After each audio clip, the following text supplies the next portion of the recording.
I got involved in business from a very early age.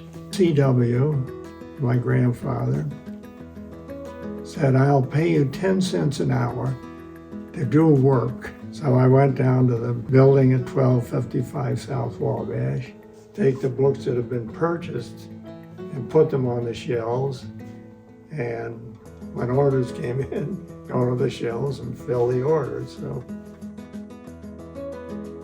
when CW died, my father was named the chairman and president of the corporation, but he remained the head of the publishing business for a while.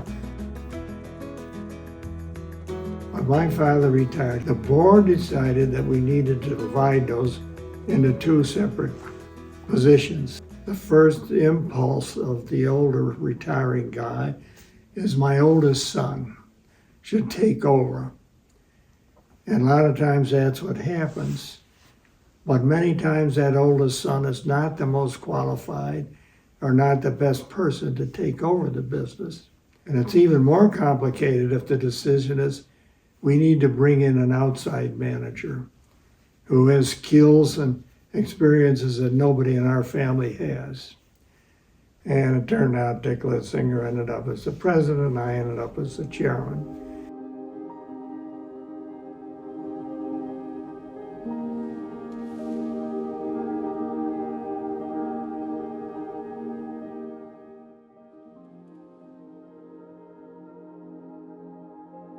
And the board finally decided on the two of us, and that was the right thing to do.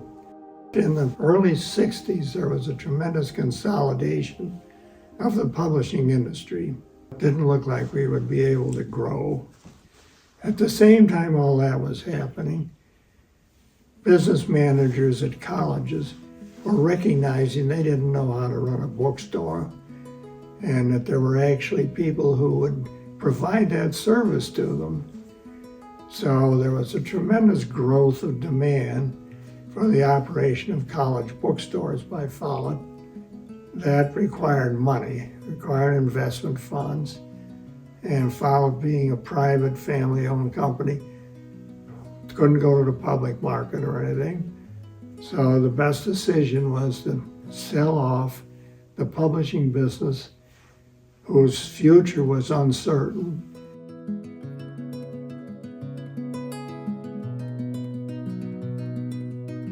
Well, I love being a book publisher. I particularly love publishing children's books. And this was a very rewarding part of my business.